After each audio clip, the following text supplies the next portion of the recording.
जो विद्यार्थी मित्रों આપણે આપણા ધોરણ 12ના ચેપ્ટર નંબર 8 ડી અને એફ વિભાગના તત્વોમાં છેલ્લે લેક્ચર નંબર 12માં સ્વાધ્યાયના પ્રશ્નો નંબર 1 થી 7 સુધી ભણી ગયા હતા આપણા પેમ્ફલેટના. હવે પ્રશ્ન નંબર 8 થી આગળ વધીએ તો પ્રશ્ન નંબર 8નું વિધાન.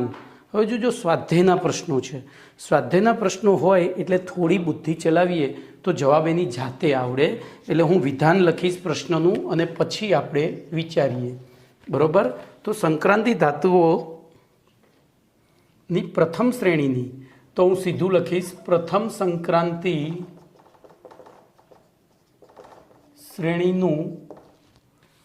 શ્રેણીની કઈ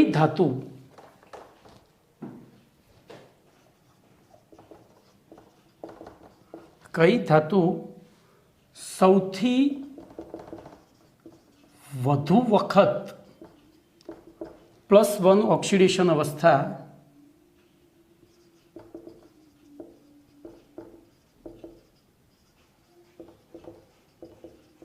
દર્શાવે છે, બરોબર? અને કેમ? ચલો હવે પ્રશ્નમાં હું કહું છું એ પ્રમાણે સ્વાધ્યાયના પ્રશ્નો હોય એનો જવાબ પ્રશ્નમાં જ હોય. બોલો, પ્રથમ સંક્રાંતિ શ્રેણીની કઈ ધાતુ સૌથી વધુ વખત +1 ઓક્સિડેશન અવસ્થા દર્શાવે છે? તો પહેલો વિચાર આપણને એ આવવો જોઈએ કે +1 ઓક્સિડેશન અવસ્થા કઈ ધાતુ દર્શાવે, તો જેની સંયોજકતા કક્ષામાં 1 ઇલેક્ટ્રોન હોય અને 1 ઇલેક્ટ્રોન ગુમાવવાથી એ સ્થાયી ઇલેક્ટ્રોન રચના પ્રાપ્ત કરી શકતી હોય. તો હવે આપણે વિચારીએ સ્કેટિવેક્રોમિયા કોની કોણ છે.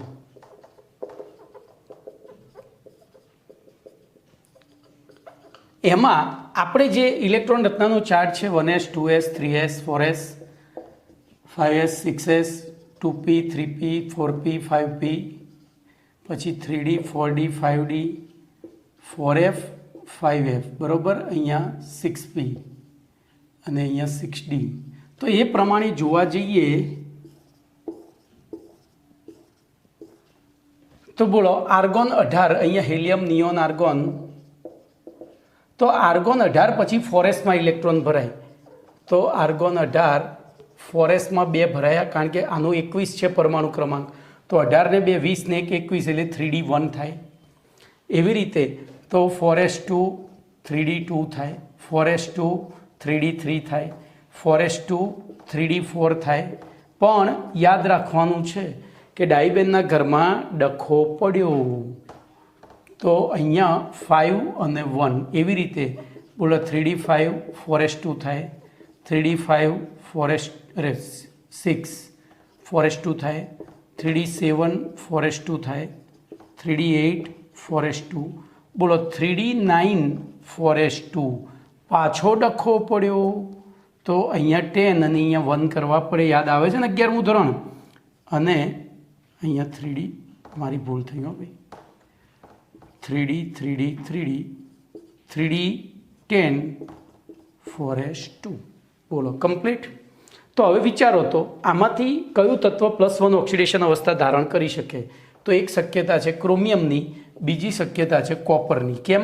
તો બાહ્યતમ કક્ષામાં બાકીના બધામાં 2 ઇલેક્ટ્રોન છે અને 2 ઇલેક્ટ્રોન હોય તો 2 સાથે જ ગુમાવે, એક ના ગુમાવે, કારણ કે સ્થિરતા તો જ પ્રાપ્ત થાય.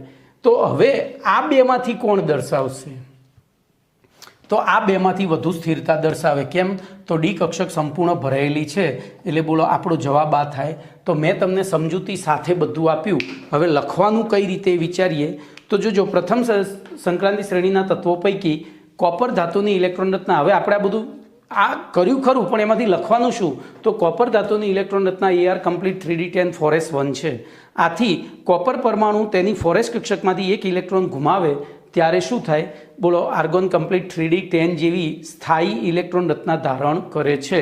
આથી કોપર +1 આયન બને છે, જે AR 3d 10 જેવી સ્થાયી ઇલેક્ટ્રોન રચના ધરાવતું હોવાના કારણે સ્થાયી હોય છે. આથી બોલો આમ પ્રથમ સંક્રાંતિ શ્રેણીમાં કોપર ધાતુ સ્થાયી રચના પ્રાપ્ત કરવા માટે સૌથી વધુ વાર અથવા તો વખત +1 ઓક્સિડેશન અવસ્થા દર્શાવશે અથવા તો દર્શાવે છે. આ રીતે લખાય. હંમેશા પ્રશ્નને સમજીને જવાબ કાઢતા શીખો. ચલો એના પછી હું આજે આ રીતે જ ચલાવવાનું છું, જરૂરી વસ્તુ જ સમજાવવાની છે, બીજું કંઈ કરવું જ નથી. તો 9મો પ્રશ્ન Mn+3 Cr+3 V+3 અને Ti+3 માં અયુગ્મિત ઇલેક્ટ્રોનની સંખ્યા નક્કી કરી તે પૈકી કયું આયન જલીય દ્રાવણમાં સૌથી વધુ સ્થાયી હશે તે નક્કી કરો. આવો પ્રશ્ન છે. જોજો તો ફરીથી આપણે એના જ વસ્તુ કરવાની છે. તો હવે આપણે સીધી જ બોલો સ્કેટિવેક્રો મે, તો ટીઆઈ પછી વેક્રો અને મે. બોલો સ્કેટી એટલે 22, 23, 24 ને 25. આની ઇલેક્ટ્રોન રચના લખીએ તો AR. હવે ચાર્ટની જરૂર નથી. બોલો શું થશે? 4s2 3d2 થશે. 18 ને 2 20 ને 2 22. એવી રીતે AR.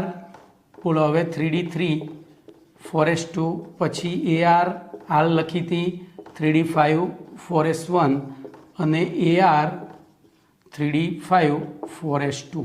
ચલો હવે બધામાં +3 કરીએ તો શું થાય? તમારે અહીંયા બાજુમાં ફરીથી લખવાની ઇમ્પ્લાઇઝ કરીને લખવાની Ti+3. બોલો શું થશે? તો 3 ઇલેક્ટ્રોન જાય, 2 4s નો ને 1, તો અહીંયા લખીશું AR 3d1. ચલો હું અહીંયા તમને આ કાઢી જ નાખું. આપણે ફરીથી લખીએ, 1 મિનિટ વધારે થશે, બીજું શું થશે? ચલો એવી રીતે તો V+3માં AR 3d2. ચલો Cr+3માં તો AR 3d3 અને Mn+3માં AR 3d4 થાય. ચલો હવે આપણને ખબર છે કે ડી કક્ષકના 5 પેટા પ્રકાર છે. તો પહેલામાં 1 અયુગ્મિત થયો, બીજામાં 2, ત્રીજામાં 3, ચોથામાં 4 થઈ ગયા. તો આપણને આટલે સુધીનો જવાબ મળી ગયો. હવે આમના પૈકી કોણ જલીય દ્રાવણમાં સૌથી વધુ સ્થાયી હશે? તો આમાંથી જે ઇલેક્ટ્રોન રચના સૌથી વધુ સ્થાયી હોય એ જલીય દ્રાવણમાં વધુ સ્થાયી હોય. હવે વિચારો, તો આપણે તો 11મા ધોરણમાં એવું ભણ્યા છીએ કે જે તત્વ કે આયનની બાહ્યતમ કક્ષામાં આવેલી સમશક્તિ કક્ષકો અર્ધપૂર્ણ અથવા તો સંપૂર્ણ ભરાયેલી હોય તેવા તત્વો વિશિષ્ટ સ્થિરતા ધરાવતા હોય છે. પણ આમાંથી એક પણ અર્ધપૂર્ણ નથી કે એક પણ સંપૂર્ણ નથી કે એક સંપૂર્ણ ખાલી નથી. તો ત્યાં 9મા પાઠમાં તમે જે ભણવાના છો સ્ફટિક ક્ષેત્ર વિભાજન સિદ્ધાંત, એનો ઉપયોગ કરવાનો છે. આના પછીના પાઠમાં તમે ભણશો. તો એ પ્રમાણે આ જે ઇલેક્ટ્રોન રચના છે એનું વિભાજન 2 ભાગમાં થાય. આ 3d5 છે ને, જ્યારે સ્ફટિક ક્ષેત્ર સિદ્ધાંતમાં સ્ફટિક ક્ષેત્રના ચુંબકીય અસર હેઠળ આવે ત્યારે એનું 2 વિભાગમાં વિભાજન થાય. કઈ 2? તો એ એના આકાર ઉપર આધાર રાખે. તો એવી પરિસ્થિતિમાં 3 કક્ષકો નીચે રહેશે અને 2 ઉપર જશે. જોજો કઈ 3 નીચે રહે અને કઈ 2 ઉપર જાય એનો આધાર આકાર ઉપર છે. અહીંયા ધ્યાન રાખજો, ડી કક્ષકના પ્રકાર છે DXY, DYZ, DZX, DX2-Y2 અને DZ2.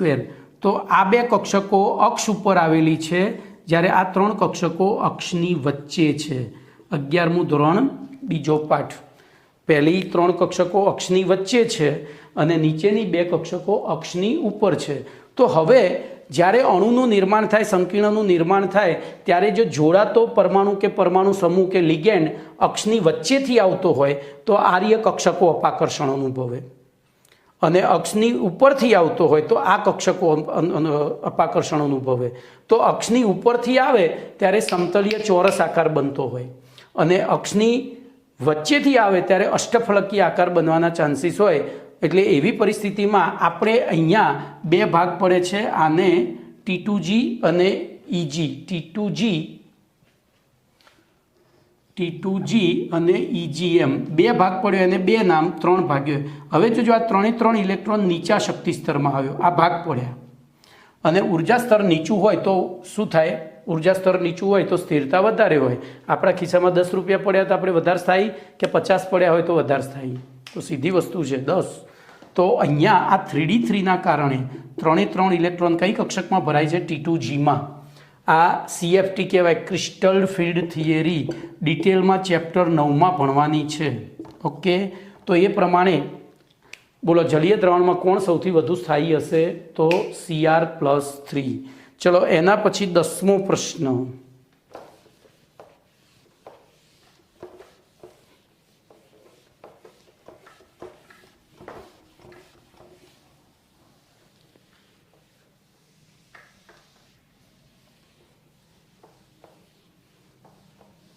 તો 10મો પ્રશ્ન જોઈએ.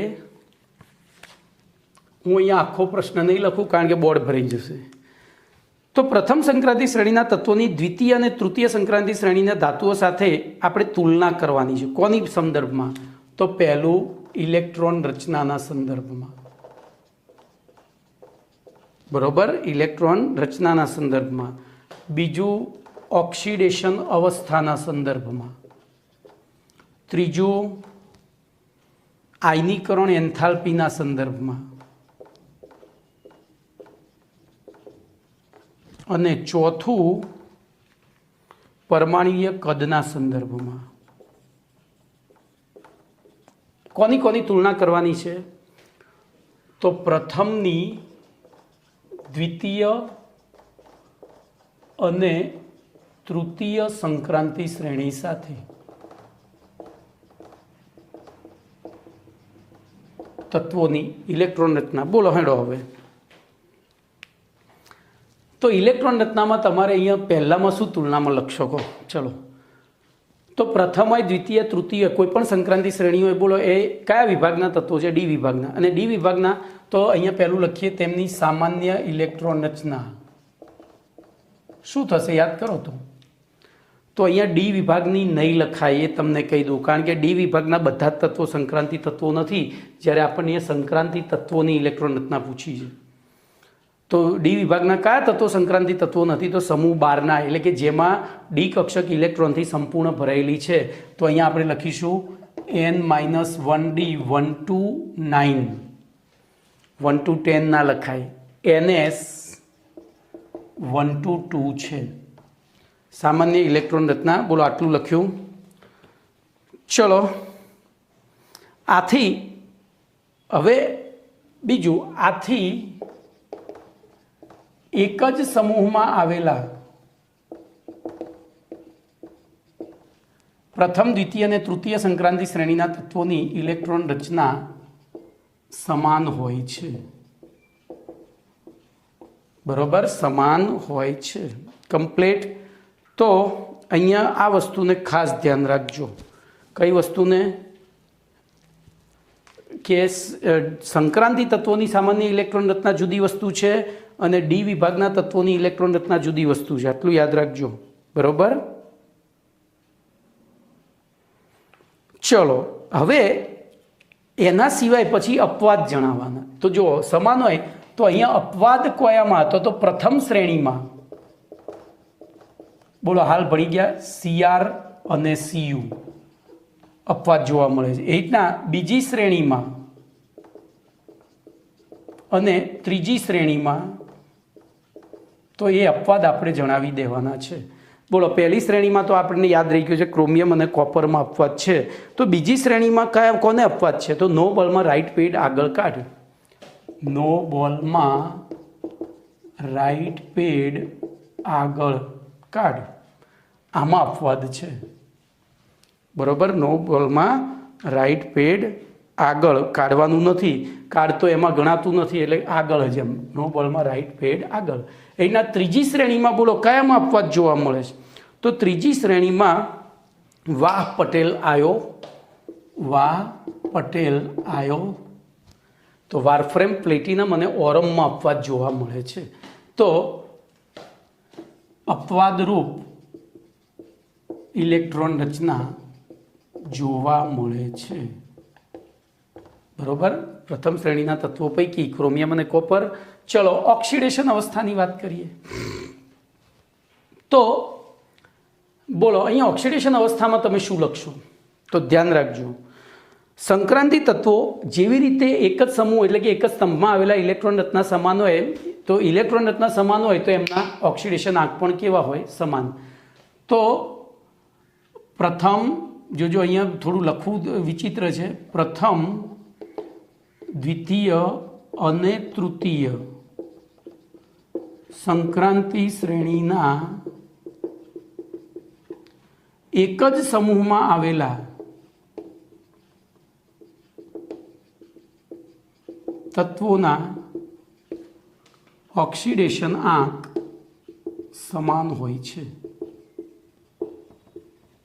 બરોબર। હવે એક જ શ્રેણીમાં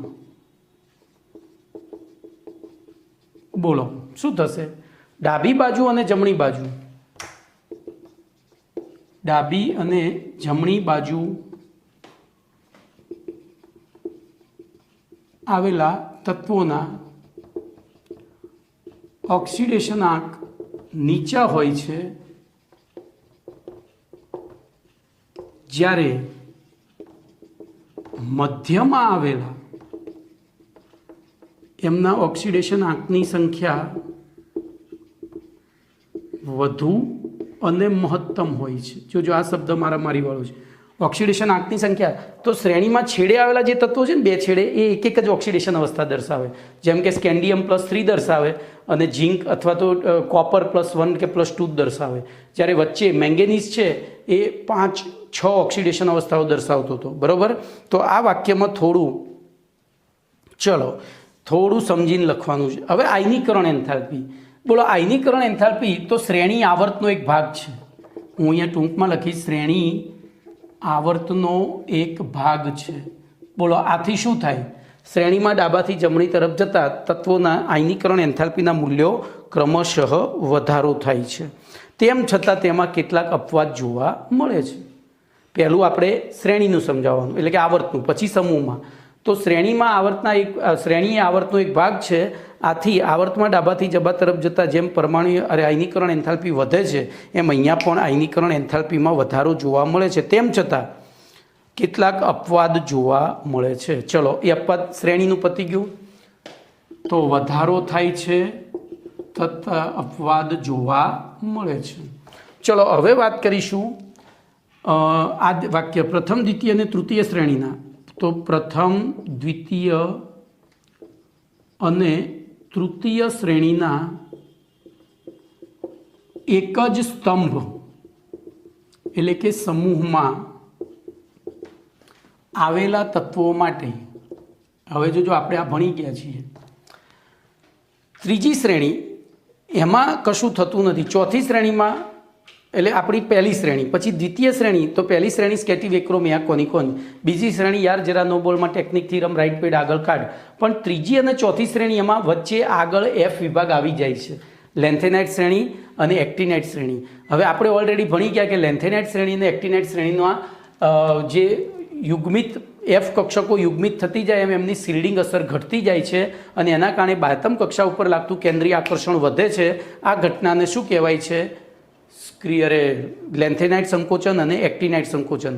લેન્થેનાઇટ સંકોચન કરતાં એક્ટિનાઇટ સંકોચન પાછું પ્રબળ હોય છે, આપણે એ ભણી ગયા છીએ। તો એવી પરિસ્થિતિમાં શું થશે, સમૂહમાં ઉપરથી નીચે તરફ ગયા એમ ઉપરથી સંકોચન થયું, અને સંકોચન થયું તો આયનીકરણ એન્થાલ્પીનો આધાર તો શેની ઉપર છે, તો બાહ્યતમ કક્ષામાં રહેલા ઇલેક્ટ્રોન ઉપર લાગતા કેન્દ્રીય આકર્ષણ બળ ઉપર। તો એવી પરિસ્થિતિમાં શું થશે બોલો, બાહ્યતમ કક્ષામાં રહેલા ઇલેક્ટ્રોન ઉપર લાગતા કેન્દ્રીય આકર્ષણ બળ ઉપર જો એની અસર થતી હોય તો અહીંયા ઉપરથી નીચે તરફ જઈએ એમ કદ સંકોચાતો જાય છે।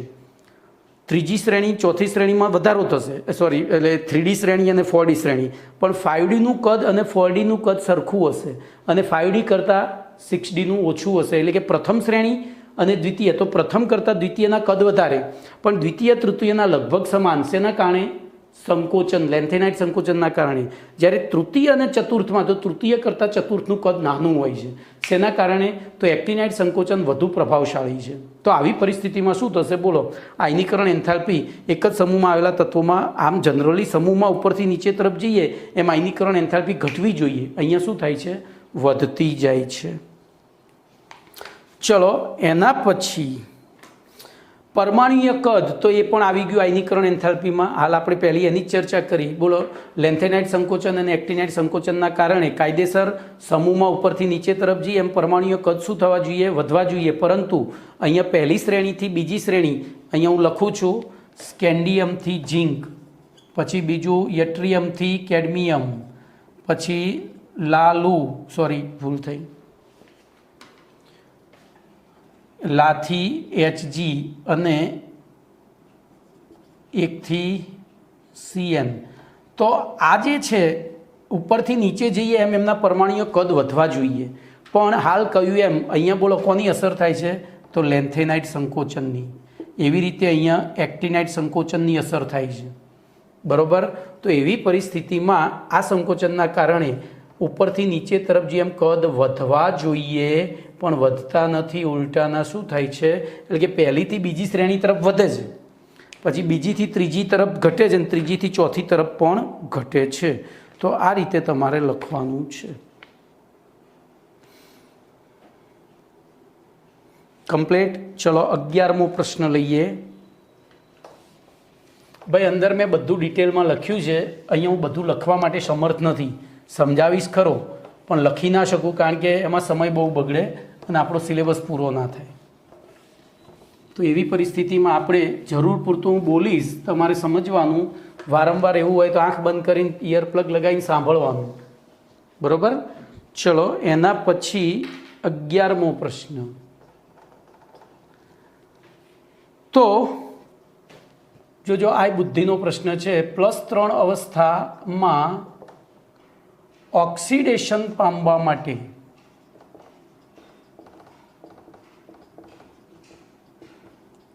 ઓક્સિડેશન પામવાના સંદર્ભમાં Fe+2 સંયોજનો Mn+ કરતા Mn+2 સંયોજનો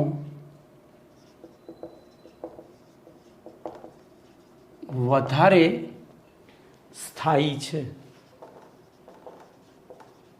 બોલો શા માટે? તો બધા આખા પ્રશ્નનો જવાબ પ્રશ્નમાં આપી દીધો છે. +3 ઓક્સિડેશન અવસ્થામાં ઓક્સિડેશન પામવાના સંદર્ભમાં તો આપણે અહીંયા બે પ્રક્રિયાઓ લખવાની. પહેલી Fe+2 થી Fe+3, બીજી લખવાની Mn+2 થી Mn+3, બરાબર. હવે આ વધારે સ્થાયી છે એવું આપણે પુરવાર કરવાનું છે. આપણને ખબર છે કોઈ પણ તત્વ કે તેનો આયન સ્થાયી ક્યારે હોય તો જો તેની બાયતમ કક્ષાની ઇલેક્ટ્રોન રચના સ્થાયી હોય ત્યારે. તો બોલો આની ઇલેક્ટ્રોન રચના લખીએ તો આપણને ખબર છે. બોલો Fe26, જો ઉતાવળ ક્યારેય નહીં કરવાની, Mn25.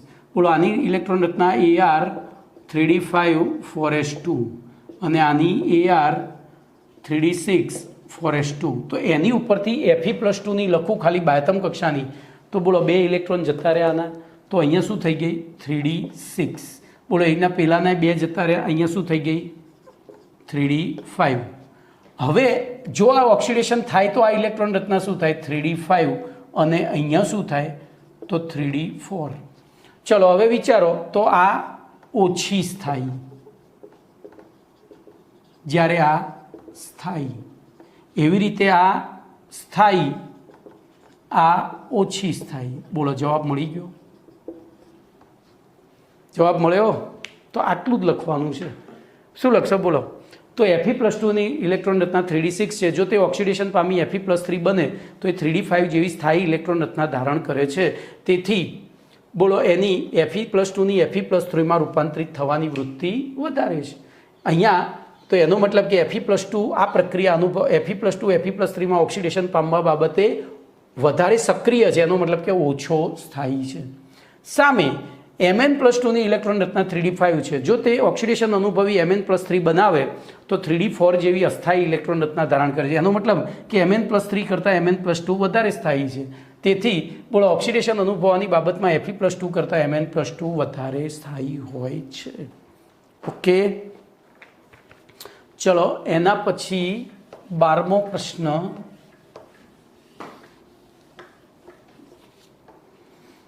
બોલો સેમ પ્રશ્ન છે.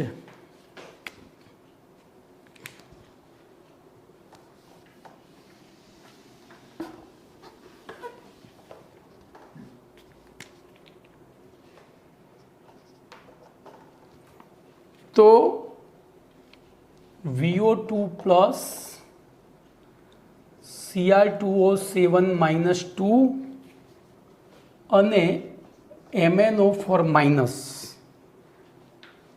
એમની ઓક્સિડેશન કરતા તરીકેની ક્ષમતા જોજો, એમની ઓક્સિડેશન કરતા તરીકેની ક્ષમતાનો ક્રમ આવો છે. કેમ આવો છે સમજાવો. તો જોજો, અહીંયા આપણે હંમેશા કેન્દ્રીય પરમાણુ પકડવાનો. ક્રોમે તો વેનેડિયમ, ક્રોમિયમ, મેંગેનીઝ. બોલો 23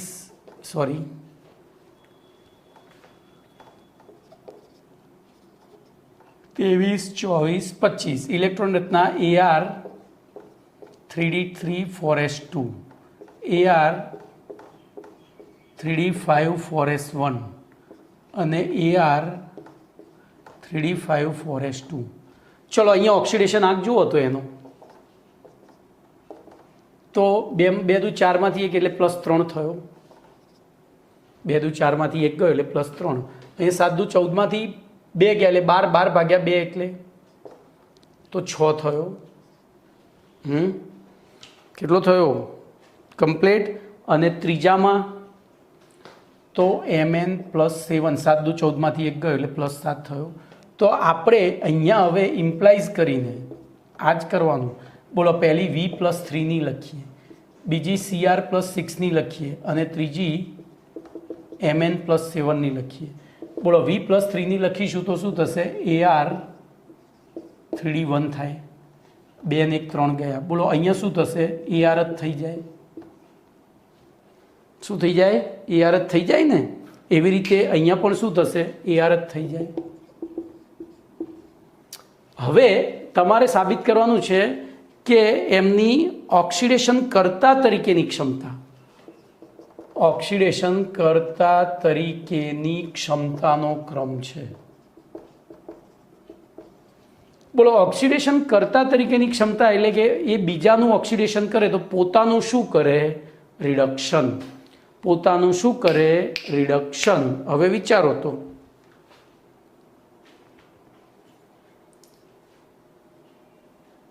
સોરી ભાઈ, મારી અહીંયા ભૂલ થઈ છે. આ પ્લસ છે, મેં માઇનસ લઈને ચાલ્યો છું. તો અહીંયા +5 થશે. બરાબર. તો મારે +5 લખવી પડશે. અને +5 લખું તો આ પણ બધા AR થઈ ગયા. બોલો, હવે યાદ કરો, આમની બધાની ઇલેક્ટ્રોન રચના સરખી છે. તો પછી ઓક્સિડેશન કરતા તરીકે એટલે કે એમની પોતાની રિડક્શન પ્રક્રિયા થવી જોઈએ. તો એના માટે તમને આની બીજી સ્થાયી ઓક્સિડેશન અવસ્થાઓ યાદ હોવી જોઈએ. બોલો, વેનેડિયમ તો મેં તમને 11મા ધોરણમાં ટ્રીક આપી હતી. 2 બગડા પોળા કર્યા, 2 તગડા પોળા કર્યા, 2 ચોગડા. તો સ્કે ટી વે ક્રો મે આ કોની કોંજ. બોલો, એ પ્રમાણે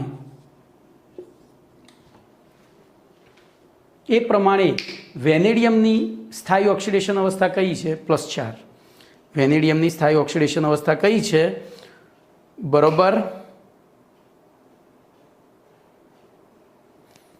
તો અહીંયા બોલો, V+માંથી V+4 બનવાનું છે. એ રીતે ક્રોમિયમની કઈ છે? તો V+3 છે. જુઓ, આ રહી ને 3 છે. અને મેંગેનીઝની તો V+2 છે. ખબર પડી? પેલી 4 3 2 છે. તો આવી પરિસ્થિતિમાં અહીંયા શું થશે? શું થશે કહો? તો મેં તમને 11મા ધોરણમાં એક વસ્તુ કહી હતી, મામાનું ઘર જેટલું દૂર એટલી જવાની ઈચ્છા વધારે થાય. તો જોજો, અહીંથી અહીંયા જવું હોય તો કેટલા રૂપિયા ટિકિટ લાગે? +7 થી +2 એટલે કે 5 રૂપિયા લાગે. માઇનસ કર્યા ને. બોલો, એવી રીતે અહીંથી અહીંયા જવું હોય તો કેટલા લાગે?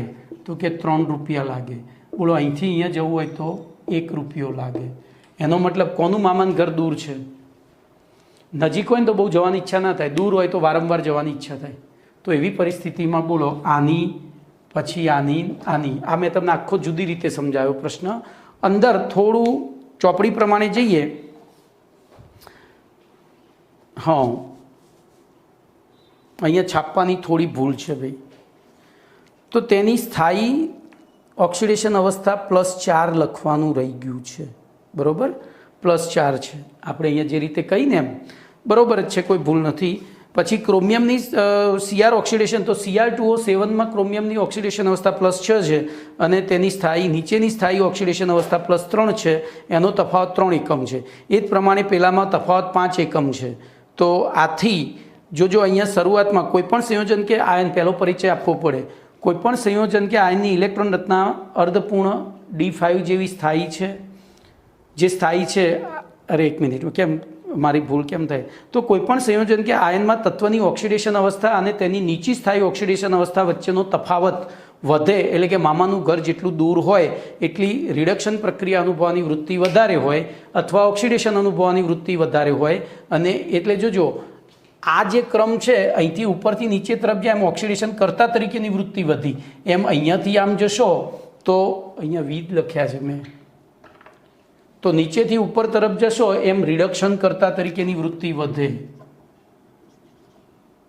આ તમને કહી દઉં, આ ઉપરથી નીચે, સોરી બેમાંય, આમાંથી ઉપરથી નીચે તો V+4 સૌથી ઓછો રિડક્શન કરતા, કારણ કે મામાનું ઘર નજીક છે. એનથી વધુ તો આ બંને ઓક્સિડેશન કરતા અને રિડક્શન કરતા તરીકે બંનેનો ક્રમ આ જ આવે. કમ્પ્લેટ. તો વાંચશો એટલે હવે આવડી જશે, મેં બધું સમજાવી દીધું છે. ચલો એના પછી આંતરાલી સંયોજનો એટલે શું? સંક્રાંતિ ધાતુના આવા સંયોજનો શા માટે સુપ્રસિદ્ધ હોય છે? તો આંતરાલી સંયોજનો વિશે આપણા પાઠમાં આવી ગયો છે, આખો પ્રશ્ન જ આવી ગયો છે, એમાંથી જ જવાબ લખવાનો છે, બરાબર? એટલે કે એની લાક્ષણિકતાઓ લખી નાખવાની. પણ એ સુપ્રસિદ્ધ શા માટે છે? તો એ લાક્ષણિકતાઓ લખ્યા પછી એક વાક્ય એડ કરવાનું છે, બીજું કશું કરવાનું નથી, કે ઉપરોક્ત લાક્ષણિકતાઓના કારણે આંતરાલીય સંયોજનો સુપ્રસિદ્ધ હોય છે. બસ. ચલો એના પછી 14મો પ્રશ્ન જોઈએ. તો સંક્રાંતિ તત્વોની લાક્ષણિકતાઓ જણાવી, તેમને સંક્રાંતિ તત્વો શા માટે ગણવામાં આવે છે અને ડી વિભાગના કયા તત્વોને સંક્રાંતિ તત્વો ગણવામાં આવતા નથી. આમ 3 પ્રશ્નો ભેગા છે. તો સૌથી પહેલાં સંક્રાંતિ તત્વોની લાક્ષણિકતાઓ બોલો. તો સંક્રાંતિ તત્વો તણાવપણું, ટીપાવપણું, બરાબર, વિદ્યુત અને ઉષ્માના સુવાહક, રણકાર, ચળકાટ વગેરે જેવા ધાત્વીય ગુણધર્મો ધરાવે છે, પહેલી લાક્ષણિકતા. બીજું, એસ અને પી વિભાગના ધાતુ તત્વો કરતાં સંક્રાંતિ ધાતુ તત્વોની પ્રથમ આયનીકરણ એન્થાલ્પીના મૂલ્યો ગલનબિંદુ અને ઉત્કલન બિંદુ ઊંચા હોય છે, જ્યારે જલીયકરણ એન્થાલ્પીના મૂલ્યો નીચા હોય છે. એટલે કે આ ધાતુઓ સરળતાથી પાણી સાથે પ્રક્રિયા કરતી નથી. એવી રીતે એસ અને પી વિભાગના ધાતુ તત્વો કરતાં સંક્રાંતિ તત્વોની જલીયકરણ એન્થાલ્પીના મૂલ્યો નીચા હોય છે, બરાબર? જલીયકરણ એન્થાલ્પીના મૂલ્યો નીચા હોય છે. તો આવી ગયું જ ને.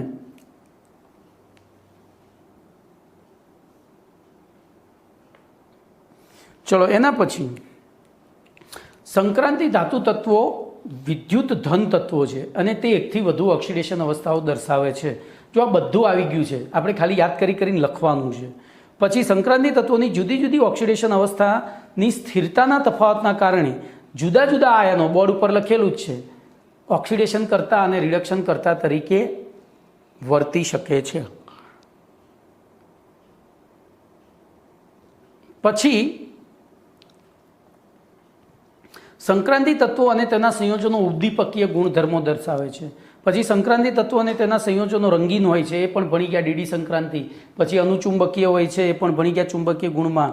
પછી સંકીર્ણ સંયોજનો બનાવવાની સવિશેષ ક્ષમતા ધરાવતા હોય છે, એ પણ ભણી ગયા છીએ. તો બધું ભેગું કરીને એક જ પ્રશ્નના જવાબમાં લખવાનું છે.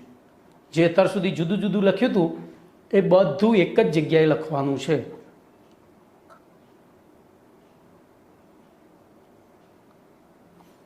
કમ્પ્લેટ. પછી તે આંતરાલીય સંયોજનો અને મિશ્ર ધાતુઓ પણ બનાવે છે. હવે તો આ એની લાક્ષણિકતાઓ પૂરી થઈ. બોલો એમને સંક્રાંતિ તત્વો શા માટે ગણવામાં આવે? તો આપણે પાઠની શરૂઆતમાં જ ભણી ગયા કે આધુનિક આવર્ત કોષ્ટકમાં ડી વિભાગના તત્વો એસ અને પી વિભાગની વચ્ચે આવેલા છે. એસ વિભાગ એટલે ધાતુ તત્વોનો વિભાગ, પી એટલે મિશ્ર તત્વોનો વિભાગ, અને તેથી ડી વિભાગના તત્વોમાં ધાતુ અને અધાતુના લક્ષણોનો સમન્વય જોવા મળે છે. આથી તેમને બોલો સંક્રાંતિ તત્વો કહેવામાં આવે છે. અને કયા તત્વોને સંક્રાંતિ તત્વો ગણવામાં આવતા નથી? તો દરેક શ્રેણીના છેલ્લા તત્વ, એટલે કે સમૂહ 12ના તત્વો. તો દરેક શ્રેણીનું છેલ્લું તત્વ, તો પહેલી શ્રેણીનું છેલ્લું તત્વ ઝીંક થાય, બીજુંનું કાર્ડ કેડમિયમ થાય, ત્રીજુંનું મર્ક્યુરી થાય અને ચોથુંનું કોપરનિશિયમ થાય. તો Zn, Cd, Hg અને Cn, બરોબર. તો એના ચલો એના પછી કેટલાક કારણો આપવાના છે. બોલો, સંક્રાંતિ તત્વો અને તેના ઘણા સંયોજનો અનુચુંબકીય વર્તણૂક દર્શાવે છે. તો એના કારણમાં લખાય સંક્રાંતિ તત્વો અને તેના ઘણા સંયોજનોમાં સંક્રાંતિ તત્વોની ઇલેક્ટ્રોન રચનામાં ડી કક્ષક ઇલેક્ટ્રોનથી અપૂર્ણ ભરાયેલી હોય છે, આથી તે અનુચુંબકત્વ દર્શાવે છે. બરાબર. તો તમારા પેમ્પલેટમાં આ પ્રશ્ન આપેલો છે. હવે અહીંયા પ્રશ્ન નંબર લખવામાં થોડી ભૂલ થઈ છે, તો એ જોઈ લેજો. પ્રશ્ન નંબર 86નો પ્રથમ મુદ્દો છે, તો એ સુધારા કદાચ કરેલા છે કે નહીં મને બહુ યાદ નથી, કારણ કે પહેલી એડિશન હતી મારી જોડે, બહુ જૂની એડિશન, એટલે જૂની એટલે સૌથી પહેલી જે પ્રૂફ રીડિંગ આવ્યું હોય ને એ છે. બરાબર. એ સુધારા લગભગ થઈ ગયેલા છે.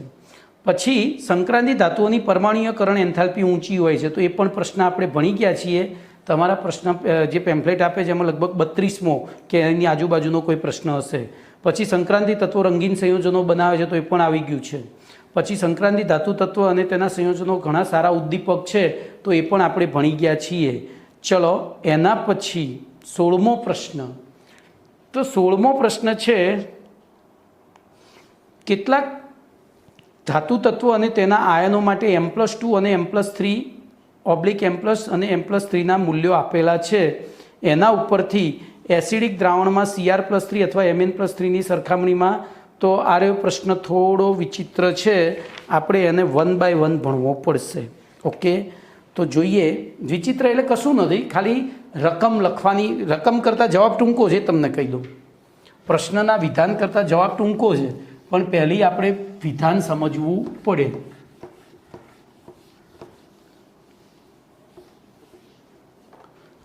તો જોઈએ અહીંયા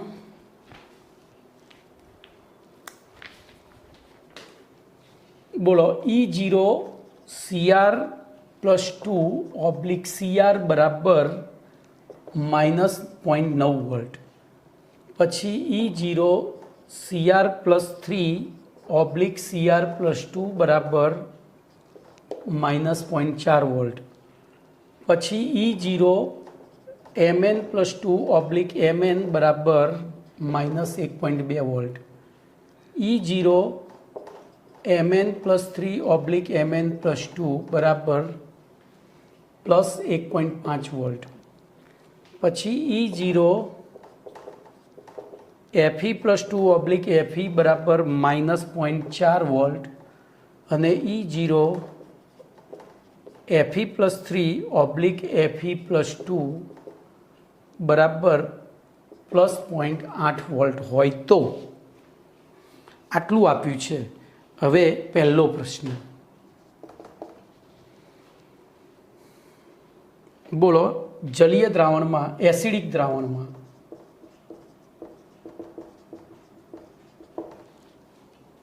Cr+3 Mn+3 અને Fe+3ની સ્થિરતા.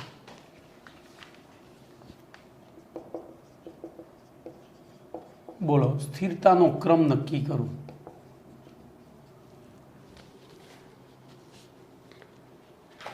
વિચારો કેવી રીતે કરશો. વિચારો હેડો ફટાફટ.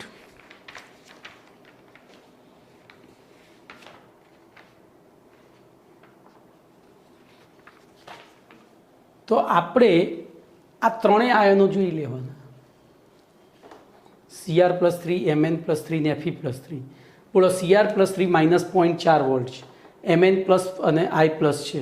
એનો મતલબ કે Mn+3ની Mn+2માં, Fe+3ની Fe+2માં રિડક્શન પામવાની વૃત્તિ વધારે છે, જ્યારે Cr+3ની Cr+2માં રિડક્શન પામવાની વૃત્તિ ઓછી છે. એનો જવાબ, એનો મતલબ કે અહીંયા સીધો જ Cr+3 સૌથી વધુ સ્થાયી. બોલો, બીજા નંબરે કોણ આવશે? તો Fe+3 એના પછી આવે અને સૌથી પછી આવે Mn+3. એકદમ પપ્પુ જેવો પ્રશ્ન. બોલો, શું થાય? Cr+3 સૌથી વધુ સ્થાયી, એના પછી Fe+3 અને એના પછી કમ્પ્લીટ. ચલો બીજો પ્રશ્ન બી પ્રશ્ન છે, સમાન પ્રક્રમ માટે ક્રોમિયમ અથવા મેંગેનીઝ ધાતુઓની સરખામણીમાં તો Cr Mn અને Fe ની ઓક્સિડેશન પ્રક્રિયા અનુભવવાની વૃત્તિનો ક્રમ. જો આમાં થોડું ટ્વિસ્ટિંગ કર્યું છે. આ 3 ધાતુ એટલે આપણે આ લેવાનું. હવે જો આ રિડક્શન પોટેન્શિયલ આપ્યા છે અને રિડક્શન પોટેન્શિયલ આપ્યા છે એટલે એને પાછું ઓક્સિડેશનમાં જવું હોય તો આપણે બેનો સરવાળો કરીને જવાબ લખવો પડે. એકચ્યુઅલી ઓક્સિડેશન આમાં પણ થાય. પહેલાં એક જોઈ લઈએ, જો એ સરખું હોય તો પછી આગળ જોવાનું થાય. બરાબર, બોલો. હવે તો આપણે પહેલું ધ્યાન રાખજો, Cr gives Cr+2 gives Cr+3. બોલો, આનો પોટેન્શિયલ છે -0.9 અને આનો છે 0.4. બોલો, અહીંયા 2 ઇલેક્ટ્રોનનો ફેરફાર થયો એટલે ΔG બરાબર -NFE તરીકે લઈએ તો FNE લઈ લઈએ તો અહીંયા કેટલા ઇલેક્ટ્રોન વપરાયા હતા અને પછી ટોટલી એન વડે ભાગી નાખીએ તો બોલો આ પોટેન્શિયલ કેટલો થાય. તો અહીંયા 2 વપરાયા તો 9 દુ 18 એટલે -0.18 -0.4 એટલે -9 દુ 18 એટલે 1.8 થયા ને, તો 2.2 થઈ ગયા. 18 ને 4 22, તો 2.2 ભાગ્યા 3 કરીએ એટલે લગભગ 0.7 વોલ્ટ થયા. પણ આટલું બધું ડીપમાં જવાની જરૂર નથી, આપણે સીધું જ વિચારી લઈએ. બોલો, આમાંથી કોની ઓક્સિડેશન અનુભવવાની વૃત્તિ સૌથી વધારે હશે? તો આ પ્લસ. હવે જો આ ઊંધું વિચારીએ એટલે આ પ્લસ થઈ જાય, આ પ્લસ થઈ જાય ને આ માઇનસ થઈ જાય. અરે સોરી, આઈ પ્લસ થઈ જાય. ઊંધું વિચારવાનું, આઈ પ્લસ તો આ પ્લસ 0.4 વોલ્ટ, આ પ્લસ 1.2 અને આ. તો બોલો, સૌથી ઓછી વૃત્તિ આની, એનાથી વધુ વૃત્તિ આની અને સૌથી વધુ વૃત્તિ આની થાય. તો એ વખતે તમારો ક્રમ શું થઈ જશે? બોલો, તો સૌથી ઓછી Feની, એનાથી વધુ Crની, એનાથી વધુ Mnની, તો FeCrMn. બરોબર, સૌથી વધુ કોની થાય? કમ્પ્લેટ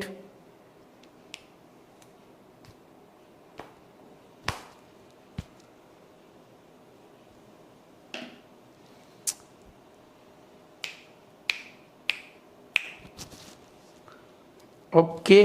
ચલો, તો અહીંયા જોઈએ. હવે સમય જોઈ લઈએ. હજુ એક નાનો પ્રશ્ન ચાલી જાય એવો છે.